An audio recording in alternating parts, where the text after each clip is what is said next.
Now, how much do you pay for your haircut? Well, if you're a woman, the chances are that you'll be used to paying more than a man. But there is a growing debate inside the hairdressing industry on whether or not that is fair.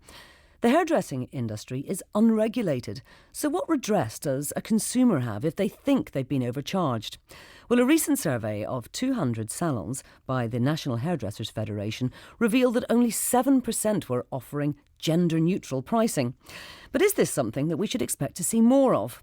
Well, one salon taking a stand against unfair pricing is Barbarette in Hackney.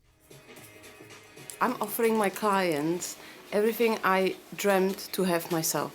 So they can come and get a haircut they want for a price which is a gender-neutral price. My name's Emma, first time coming to this place. So I would go to regular high street salons and it would cost me anything from about £70 to £150. Emma today will be paying £26 for a wet cut. And what's she getting for that time? She gets 45 minutes tender loving care of Clara. And I will give her exactly what she wants. A short haircut without a dry cut, it's £22 with Mako and Rose, and it's £24 with me. We have also in our booking between haircuts trims. So they are a good value, they're £15, and a long hair, and that's one price for £28. Obviously you've got fixed prices. Are there ever times when you think, I probably could have charged them a bit more for that? I would never overcharge clients just because of they have a thick hair or longer hair. We leave enough time for the client. So then if the client comes with the big hair, then we would never tell them that you have to pay more. Mako, I work with Clara. When I studied, your teachers, they teach you this is what a feminine haircut is, this is what a man should get. At some point you start to believe it, and when clients ask you for something a bit different, as a professional you feel like it's the right thing to say, no, you shouldn't do that. Everyone imagine women haircut will take longer than the men, but a proper fade takes a longer as well, so there's no justification. I think my experience with other hairdressers is that I go there and I say, please can you do my hair quite short because I like it short. And I'm often told that I can't have that done because I'll look like a man. So it was quite refreshing when Barbarette opened up and I could come and get my hair done exactly how I wanted to. If I want to shave it, they'll do it. You don't get any ideas there, Marco. The one thing we're doing differently in Barbarette is we give the client what they want. And we make them feel as they are, who they are. Thank you very much for that. I'll see you in a few weeks. Well, that was Clara Vanova there talking to us from Barbarette. And listening to that is Ben Dellicompagni. He's Vice Chair of the Hair Council and Managing Director of the Francesco Group of Salons. Thanks very much indeed for joining us, Ben. Do you agree that the hair industry does have a pricing problem? I was just listening to that report there. It's very interesting. I think as societies change and things change in society, hairdressing has to adapt. And we train all the time to meet the individual needs of the client.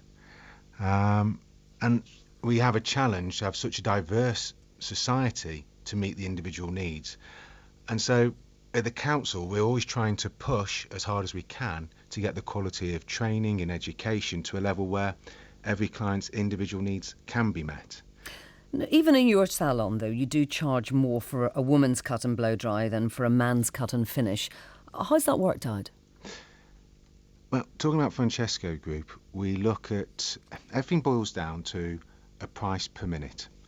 And so what we look at is if we give 60 minutes for an appointment, that might equate to, it's £33 entry price, that's 55p a minute.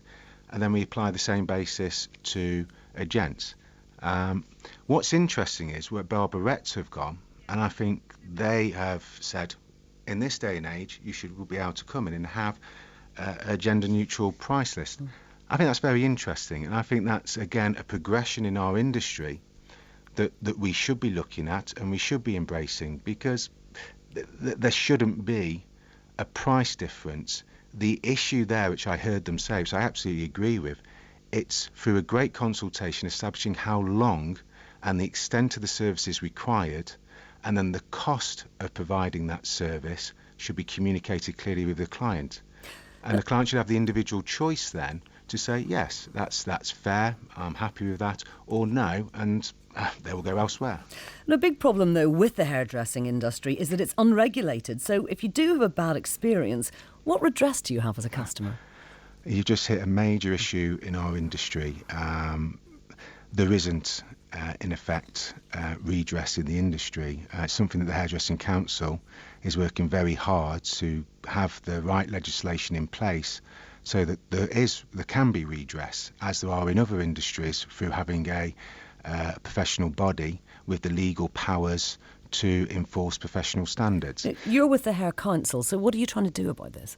We're campaigning incredibly hard with Parliament, with the politicians, and getting headway and doing a great job of putting the case across that we have an Act of Parliament that's given us the right to represent and run a register for hairdressers.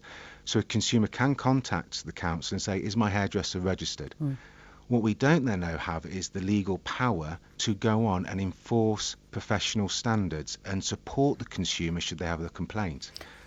And then there are other issues. So a professional salon, Barbarettes, Francesco Group, we take out insurance to protect the consumer and ourselves should anything happen. But there's issues within the insurance industry and as to whether there is correct insurance in place, and the Hairdressing Council's working hard to try and inform our industry to make sure they have the proper insurances in place. OK, Ben, well, I think we better leave it there, but that is, checking with the Hair Council is some good advice. Thank you very much indeed.